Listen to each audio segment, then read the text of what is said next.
Hello, আসসালামু আলাইকুম। তো গতকাল গিয়েছিলাম একটা কাজে, কাজ থেকে ফেরার পথে। তো আমাদের একটা ঐতিহ্যবাহী হাট ছিল, এই বিবির হাট। বিবির হাটে ঢুকলাম, কিছু গরু দেখব কোরবানির সে আশায়।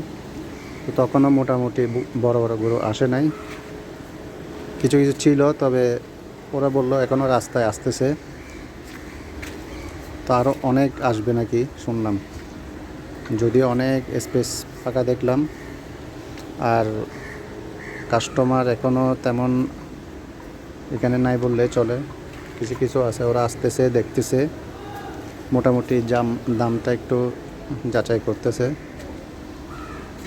তো একদম হাট শূন্য, মানে ক্রেতা নাই বললে চলে এখানে।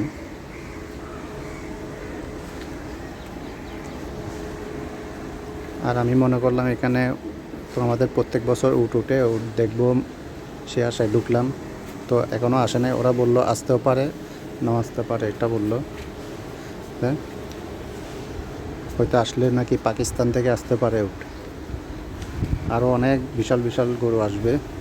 আর এখানে গরু আসছে বেশিরভাগ মাগুরা থেকে, উত্তরবঙ্গ থেকে আসে। তা আমরা কয়েকজনের সাথে কথা বললাম, ওরা সবাই বললো মাগুরা থেকে আসছে। তো দাম জিজ্ঞেস করি নাই, হয়তো আরও 2-1 দিন গেলে তারপরে হয়তো দামটা আসলে বোঝা যাবে। আর আমরা দেখতে গেছি, সেই জন্য আর দামটা আসলে জিজ্ঞেস করা হয় নাই।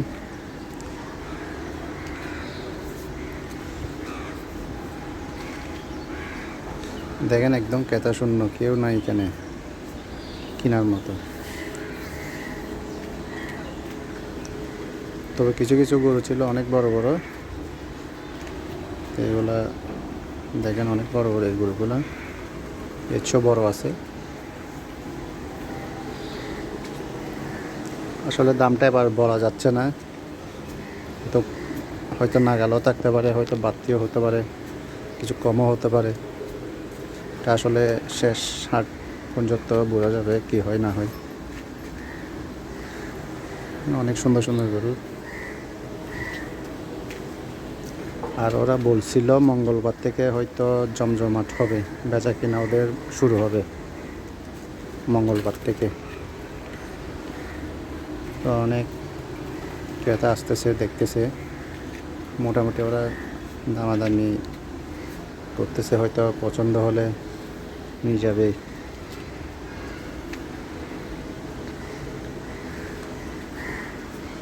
এটা বিশাল একটা গরু।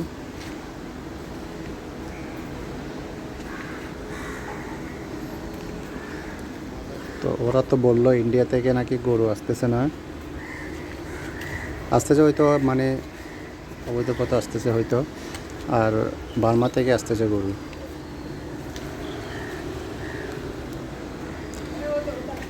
তো আবার যাওয়ার পথে ছিল অনেক ছাগল, ছাগলগুলোও ভিডিও করলাম।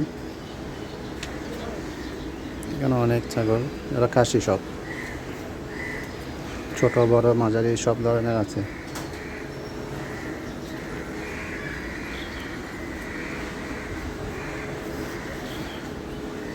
খাসিগুলো মোটামুটি হয়তো নাগালের মধ্যে থাকতে পারে, এটাই বললো। এখন দেখা যাক কী হয় শেষ পর্যন্ত। তো ভিডিওটা কেমন লাগলো অবশ্যই দেখে জানাবেন, যদি ভালো লাগে অবশ্যই জানাবেন কমেন্ট বক্সে।